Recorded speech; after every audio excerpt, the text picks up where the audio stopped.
And actually, the brutality and the damage to the protesters are actually higher. And there have been a lot of cases where police attacked and injured a lot of occupiers. So it shows that the police brutality is very apparent. From Seoul, South Korea, you're listening to Asian News Weekly.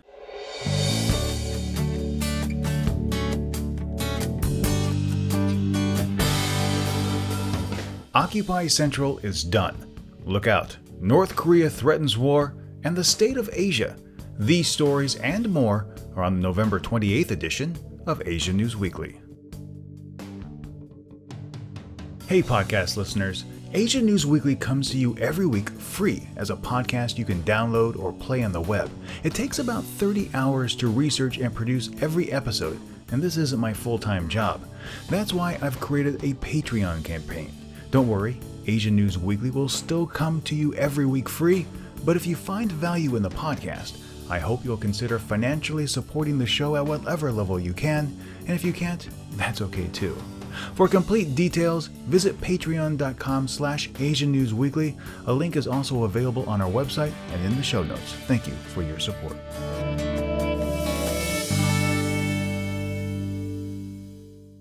Hello everyone, and welcome to this week's podcast. I'm your host, Steve Miller, and I'd like to thank you for listening and downloading the show. I said it weeks ago. The writing was on the wall for Occupy Central, and now the demonstrations have pretty much come to an end. The rallying cause behind the student and adult leaders was noble. After all, who doesn't want true democracy?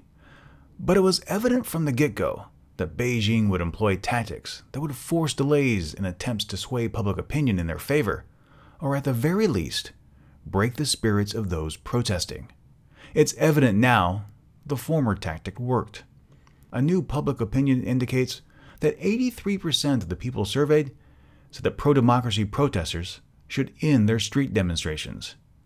Even the movement's founders have said it's time to regroup and think about other ways to move the cause forward. One possible way to do that might just be by surrendering. As I reported previously, Occupy Central leaders Chan Kin-man, Benny Tai, and Chu Yui-ming plan to turn themselves in after the launch of the Hong Kong-Shanghai Stock Connect on November 17th. That didn't happen, but it appears they're looking to follow through on that on December 5th. It's an idea they shared with representatives of the Hong Kong Federation of Students, Scholarism, Pan-Democrats, and other groups. The Federation of Hong Kong Students and the group Scholarism said that they would not surrender, instead pledging to remain in the occupied areas and wait to be arrested, something that actually did come to pass, as Lester Shum of the Hong Kong Federation of Students and Joshua Wong of Scholarism were both arrested Wednesday.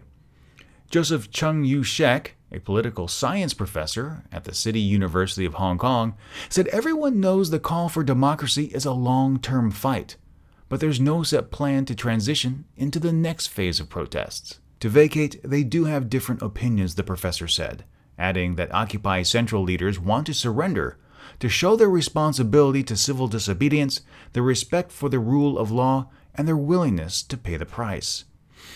He went on to say, younger generations usually have different views on civil movements. The older generation is very focused on practical results, while the younger ones often feel the process is the most important thing. And that's where the protests have faltered. There really is no protest. There's no action. There are simply bodies in the street. I said this last week. Simply occupying does nothing. The protesters need to bring something to the table. There needs to be some sort of dialogue, but also a realization that Beijing doesn't have to do anything. They have all the power. And that power comes in many different forms. First, there's the muscle. It's widely been suspected that the government has used gangs to stir up trouble during these protests. I've commented on this numerous times, and it's recently been suggested the violence at the legislative complex last week was caused by triad members rather than pro-democracy protesters. In the show notes, you'll find a link to an interview by Channel 4 where the reporter speaks with a gang leader about involvement in very similar disruptions. Moving on, there's also the legal power that Beijing has. The High Court has told protesters to vacate several areas and given bailiffs and police the authority to remove barricades. On Monday of this week, Phyllis K.Y. Kwong and Associates, a legal firm acting on the behalf of taxi drivers, told protesters camped out in Bangkok to get out. A notice informed protesters that authorized agents will remove all obstacles in Nathan Road between Argyle Street and Dundas Street. When Tuesday rolled around, dozens of bailiffs, accompanied by more than 100 police officers, worked to clear those barricades. Some protesters vowed to stay put and ignore the order to vacate, wearing goggles, helmets, and even gas masks. They shouted, "We want real universal suffrage." Nung Pun Tuk, a 78-year-old protester, told the AFP, "I'm not going to move. I will let them arrest me. This is a once-in-a-lifetime opportunity to achieve democracy. I am prepared to go to jail." And he wasn't the only one vowing to stay where he was. Ultimately, police did have to use pepper spray to force protesters out, and they actually wound up arresting 140 people. As I mentioned just a few moments ago, Lester Shum and Joshua Wong were also arrested on Wednesday as authorities began taking down barricades and tents at Nathan Road, Bangkok. Pa Shah spoke to the Voice of America about what he witnessed. And actually, the brutality and the damage to the protesters are actually higher. And there have been a lot of cases where police attacked and injured a lot of occupiers. So it shows that the police brutality is very apparent. Journalists were also arrested during the confrontation. In a statement released by the Hong Kong Journalists Association, the group said it condemns the arrest of a Now TV News crew member while covering the police clearance of Occupy protesters in Bangkok. "This is an outright violation of the media's right to report. We demand the immediate release of the technician. HKJA calls on the police to investigate the incident and bring those responsible to account." But it does appear as if the Hong Kong police are at least being somewhat fair and equal when it comes to some arrests. Video footage from October 15th showed several police officers taking a protester aside and beating the man, who was later identified as Mr. Sang. Authorities suspended the identified officers, and as of Wednesday, those individuals were detained for assault resulting in grievous bodily harm. It remains unclear if they'll receive any punishment, though. When it's boiled down to the core, the ultimate power comes from the fact that Hong Kong is part of China. No matter how much protesters want the United Kingdom to voice objections and step in to resolve what they feel is a breach of the joint declaration, Beijing has the power to simply wait things out. And it's worked. 2 months ago, tens of thousands took to the street to support the movement. Now, the opposite is true, and calling for their removal. The protesters need a plan. They need a course of action.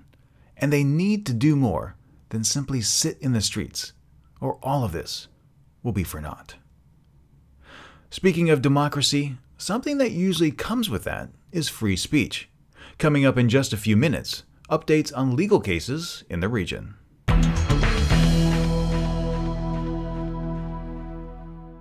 To say there's a lot going on in Asia would be a complete understatement. As much as I'd like to cover every single story, I simply can't. However, I do think it's important to provide relevant bulleted updates from time to time to assess where we are as a region. So, what exactly is the state of Asia? Well, let's kick things off with some economic news. China and South Korea hammered out details on a free trade agreement. It's something that we covered on our APEC wrap-up. The agreement should help both economies, but Japan, whose economy is now in a recession, could be greatly impacted by the deal. Analysts expect that the South Korean deal will be more lucrative than the recently agreed-upon China-Australia FTA. It's Thanksgiving in the United States, meaning that the traditional holiday shopping season begins on what is commonly referred to as Black Friday. China's internet darling, Alibaba, has made it possible for Chinese users of its Alipay system to purchase goods from several high-end U.S. retailers. Participants include Saks Fifth Avenue, Neiman Marcus, Bloomingdale's, Macy's, and many more. China cut interest rates last week in an effort to support its economy as it heads towards the slowest expansion in nearly 25 years, saddled under a mountain of debt. In a break with earlier practice, it issued a long statement accompanying the announcement, explaining the rationale for this policy step, which included giving banks more leeway in setting their own interest rates for depositors and borrowers.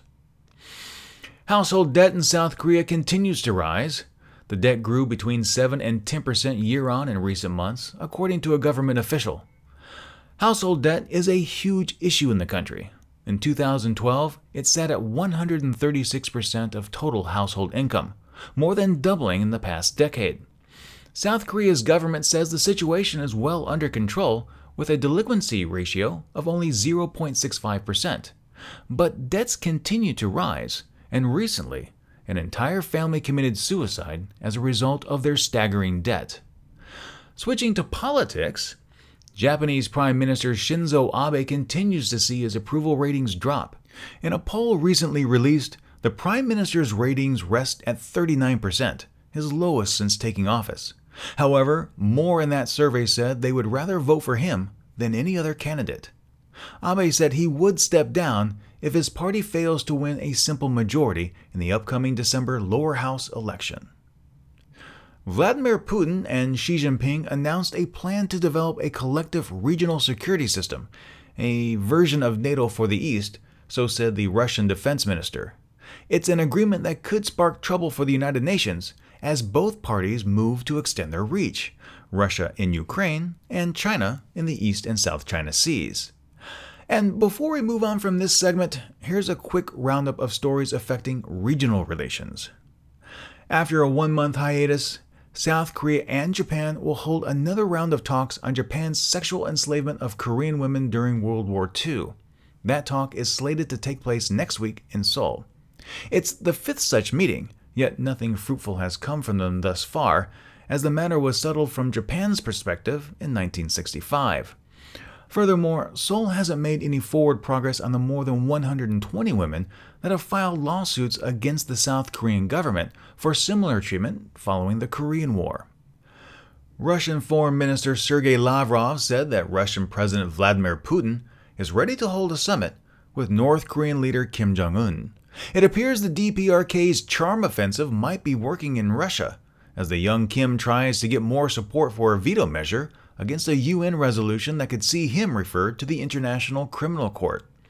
Lavrov told reporters, quote, "We got assurances from the High Representative of the Democratic People's Republic of Korea that Pyongyang is ready to restart the six-party talks without preconditions," end quote.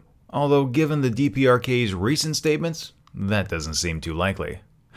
Everything appears to be going slowly back to what could only be called normal. The United States and Japan carried out joint military exercises near the disputed Senkaku Islands, or Diaoyu as they're called in China. Operation Keen Sword was carried out before the 10th Zhuhai Air Show in Guangdong Province, which displays China's military weapon systems and aircraft. China, as it usually does, sent a vessel into nearby waters to observe. But as I mentioned during the U.S.-led Valiant Shield exercises earlier this year, China has the right to do whatever it wants in its waters, no matter what Japan feels. And finally, new satellite imagery of a Chinese land reclamation project in the disputed waters of the South China Sea is drawing new concerns from both the United States and the Philippines. Activity at the Fiery Cross Reef appears to show China's massive construction on the island, which could eventually support an airstrip. The Philippines' Charles Jose said, quote, "Of course, for us, it's something that raises tension in the area. And of course, we would like to de-escalate tension, and we would like to manage tension in the area. That's the reason why we're working with ASEAN and China," end quote. It's perhaps this reason why Vietnam has sent two of its most powerful warships to dock in the Philippines. It's not only a show of force, but one of solidarity. Things are always fluid in Asia, and as events occur, I'll endeavor to keep you informed. North Korea has threatened nuclear war once again. More on that story later in the podcast.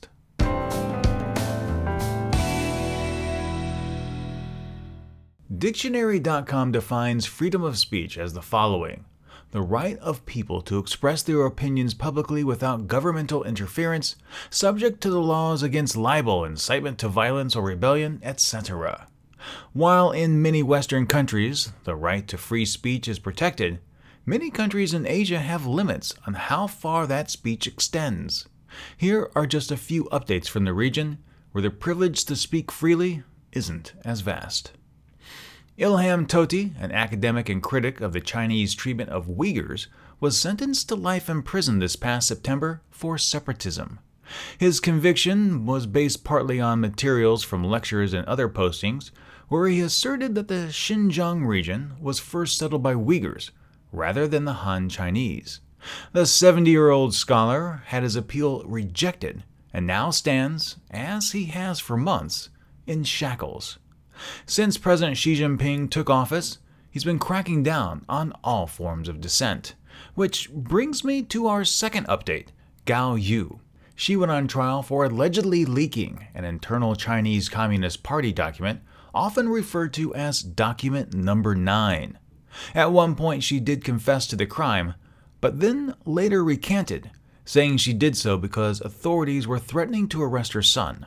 Her lawyers are asking the court to throw out the case, since her confession was coerced and document number 9 was already available publicly online.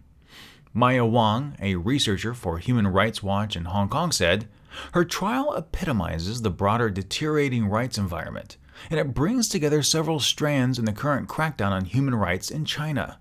Gao is being tried for leaking state secrets abroad at a time when the government is increasingly worried about foreign interferences in the form of color revolutions and when it is increasing control over already limited freedom of expression." Benjamin Ishmael, the head of the Reporters Without Borders Asia-Pacific desk, said, "The party is trying to punish all those who denounce its dictatorial nature.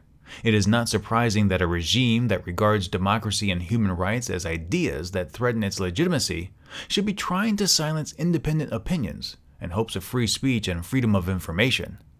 The trial must be stopped, and Gao must be freed without delay." End quote.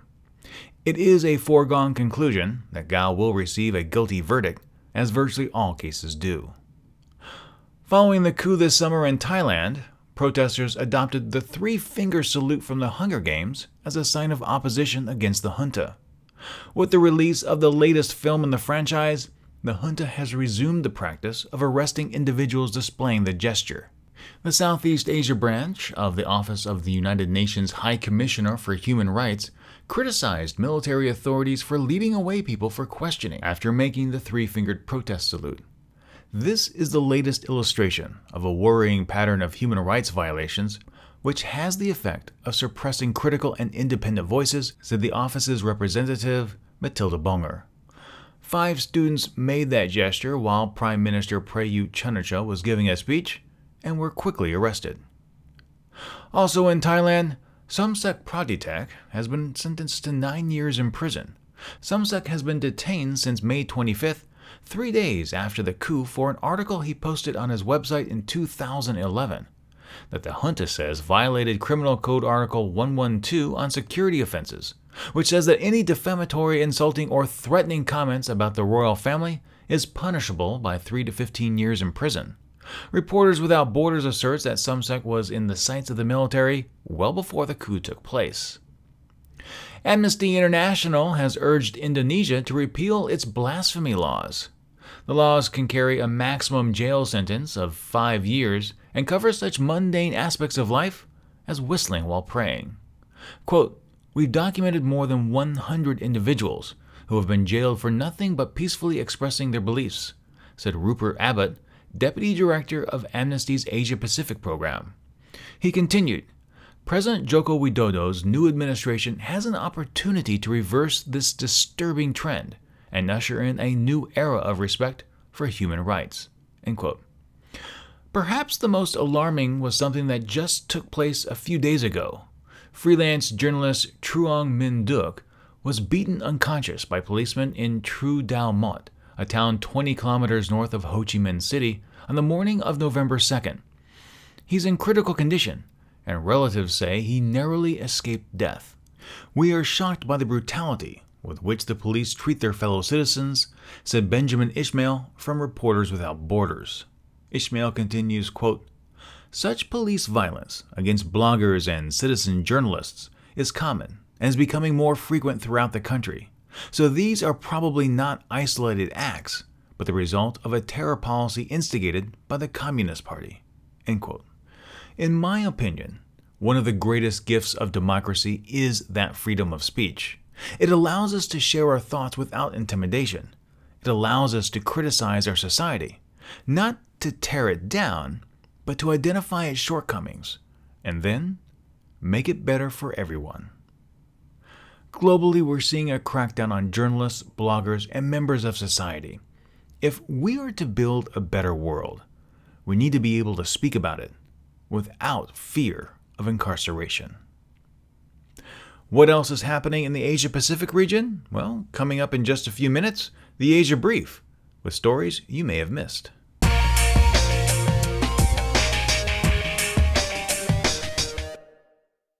Kim Jong-un is nothing if not consistent.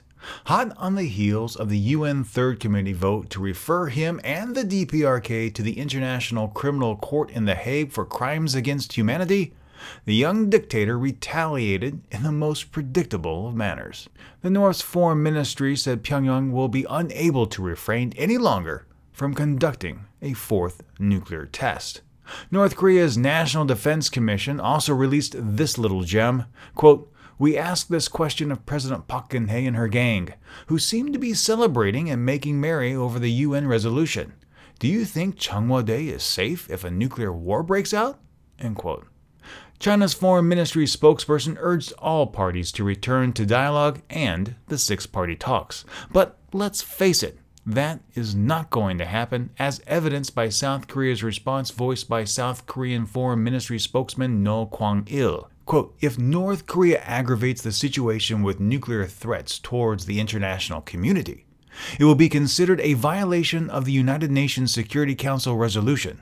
We warn North Korea that it will face a firm response." End quote. I like to harp on Kim for making the same statements over and over again, but I also need to give equal time to South Korea, the United States, and China. Their customary condemnation and call for resumption of talks also do nothing to move the situation forward. Analysts from the U.S.-Korea Institute at Johns Hopkins University School of Advanced Individual Studies, or SACE, say a reactor at the Yongbyon nuclear complex has been shut down for much longer than what usual maintenance would require. It leads them to speculate that some of the reactor's spent fuel rods have been removed for reprocessing. Quote, "I don't see any chances of North Korea conducting a nuclear test soon, though it appears prepared to do so," said South Korean Defense Minister Han Min-koo. This action by North Korea resulted in the customary raising of alert status and the urging of North Korea to halt all provocations. Han continued, quote, "If nuclear tests are conducted and ballistic missiles are fired, it could lead to a threat to the Korean peninsula as well as to world peace, and such action must be denounced. Moreover, North Korea itself must renounce any reckless nuclear development in order to curb war." End quote. North Korea conducted its third nuclear test in February of 2013. Since then, there has been widespread speculation there would be a fourth. Personally, I'm still waiting for it, because the world still has not given North Korea a good enough carrot to stop. One could argue that the threat of ICC action would be strong enough to bring about change, but let's be truthful here. China is going to veto the measure, so there's no immediate reward to ceasing nuclear development. Furthermore, the timing of annual U.S. and South Korean military drills actually plays into North Korea's hand. In fact, South Korea completed a 2-week annual military drill involving more than 300,000 troops across the peninsula and included live-fire exercises near the northern limit line, the de facto maritime border between North and South Korea. It gave North Korea the chance to call them a dangerous provocation and carry out its own drills. While it is important to train and be ready for any kind of confrontation, it's also equally important to take away arguments from North Korea. If you go up to North Korea's front door and fire guns and missiles, then what kind of reaction do you really expect from Pyongyang? It's not going to diffuse things or change the status quo. Is North Korea going to conduct a nuclear test soon? Well, it's doubtful. It needs support from China and Russia, where an envoy has been on a diplomatic mission for a week. It needs that support in the UN Security Council to veto the resolution we expect to see there. Before this vote takes place, a nuclear test really isn't worth a gamble. However, once the veto is issued, well, then we may see one. Don't miss our Asia Now podcast. It's released every Wednesday and features stories and interviews from the Asia-Pacific region. This week I spoke with Michael Chuchek in depth about the upcoming snap election in Japan.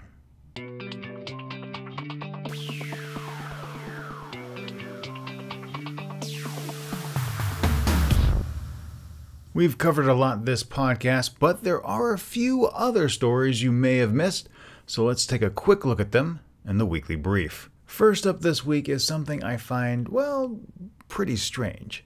It appears to be all the rage in Seoul: honey butter potato chips. Made by the Haete Confectionery and Foods Company, South Korea's second largest confectionery firm, the chips' popularity have skyrocketed since their debut in August. The Wall Street Journal reports the snack, which Haete says features the taste of French butter and acacia honey, has become near impossible to find in many stores and has begun appearing at marked-up prices online, in some cases up to 60% more than retail price. I love potato chips and have been known to devour a bag or two in my time. As the saying goes, you can't have just one. So I was intrigued to see what all the fuss was about and set off to get me a bag. After a week of searching, I still have yet to come across one. I asked around to see if anyone else had tried them. The responses I received online were mainly positive, stating that the chips, well, they tasted something like a baked potato. But regardless of how tasty they are, the notion that one can charge 60% more than retail and still get buyers shows just how well Haete has marketed the product. Wow. Indonesian President Joko Widodo is often depicted as a man of the people. After being sworn into office this past October and announcing his cabinet, people noticed one position absent, that of spokesman. When asked if that was an oversight, he responded that, well, why would he need one? He was perfectly capable of speaking for himself. Now, Jokowi, as he's affectionately called, has done something else to endear him into the hearts and minds of many: fly coach. The president was on his way to Singapore to attend the high school graduation of his son. He queued up for security just like everyone else and then got on the plane. Detractors called him out for the blatant publicity stunt, and, well, they were right to do so. But the majority of the people don't care and like the down-to-earth approach. Widodo said he did not use the presidential private jet or the VIP terminal because he was traveling for personal reasons. Quote, "I am going for family matters, a private agenda, not a state visit. So why would I use the facility?" End quote. A pair of earthquakes ravaged China and Japan. On Sunday, November 23rd, a quake struck northwest of Kanding in the Sichuan province. 5 people have been reported dead, as well as 64 injured in the quake. China's Xinhua news agency said that just under 80,000 people were affected by the quake, with 25,000 houses being damaged and 6,200 people relocated. The day before, a quake hit central Japan. It was a magnitude 6.7 earthquake affecting an area northwest of Nagano City. More than 60 aftershocks have been recorded, and officials have urged residents to watch out for landslides. The death toll from this quake was nearly 40. Thailand's king missed a meeting with government ministers this past week. It comes with growing public concern over the state of the ailing 86-year-old's health, who is the world's longest reigning monarch. The king's medical team advised against the meeting, where the new ministers were to make a loyalty pledge before assuming office. Quote, "A team of royal physicians recommended that the king is not ready to grant an audience," said a statement from the Royal Household Bureau. In addition to the fluctuating political landscape created by the May coup, concern over what will happen after the king's passing lingers on many minds. And finally, Chinese President Xi Jinping is tightening up the reins and coming down pretty hard on corrupt officials. Xu Kai-hu, former vice chairman of China's Central Military Commission, was booted out of the CPC at the end of June. Authorities have recently conducted a search of his home for illegal goods. And boy, did they find some. At the top of the list, 1 ton. That's right, 1 ton of hard currency. There were also rare gems, paintings, and other items. So much was recovered that it took 15 trucks to haul it all away. All I can think about when I was reading this story was, man, that must have been one heck of a big mattress.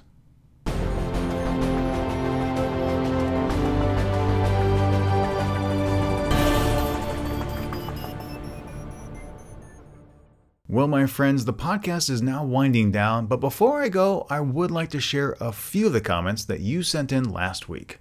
First up, Twitter user NickPick. Following at Steve Miller ANW helps to improve English reading and listening skills, and I get interesting facts and news about Korea. Bevan had this to say about English education in South Korea and Japan. English is helpful, but not critical, at least not yet. But it will be, and efforts now are an important investment towards that future. Ricardo Alvino added, English is important if you want to advance economically in Asia. My father came to the States in 1936 from the Philippines. He learned to speak English and Spanish fluently, as well as 3 or 4 Filipino dialects. My father never held a job as just a laborer. He was always the foreman or supervisor. I know it was because he made the effort to learn these languages. Michael Pickett shared this, with regards to South Korea and Japan. I keep thinking that I rarely hear of any country saying Germany should not be denied an army now in 2014 for crimes it committed in World War II. And finally, Daniel shared this about an Asia Now podcast we released during the summer about South Korean plastic surgery. It is a problem, but more because of the system of Korea stemming from its modern history, rather than the actual issue itself.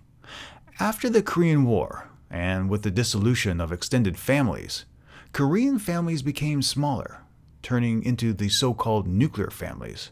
As Korea became industrialized and capitalistic, it turned hyper-competitive, causing people to become more self-centric to win against the odds.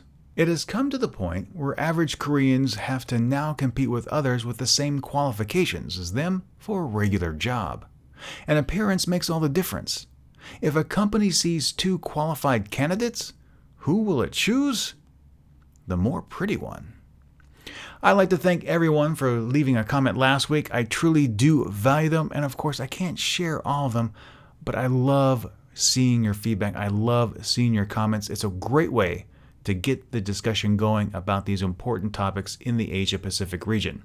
And I do hope that you'll take some time to leave a comment this week about the stories in this episode. You can leave them, of course, in the comment section on Facebook or Twitter. If you haven't found us on Facebook, that address is facebook.com/AsianNewsWeekly, or you can send a message to Twitter. Just look for @AsianNewsWeekly there. You can, of course, send an email with your show comments or questions or your feedback. Just drop a line to podcast@AsianNewsWeekly.net.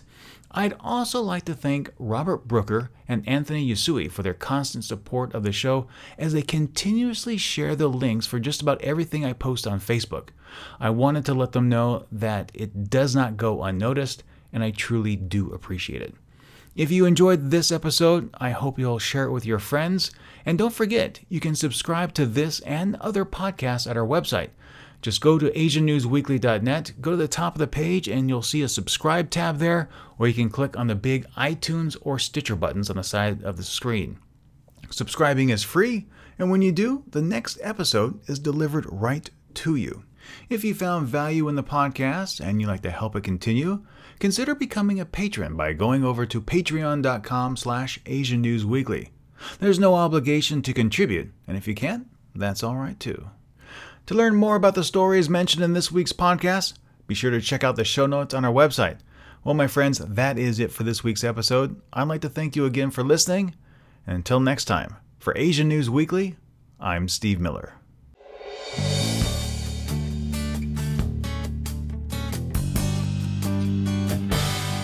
Asia News Weekly is licensed under a Creative Commons Attribution Non-Commercial No Derivatives 4.0 international license.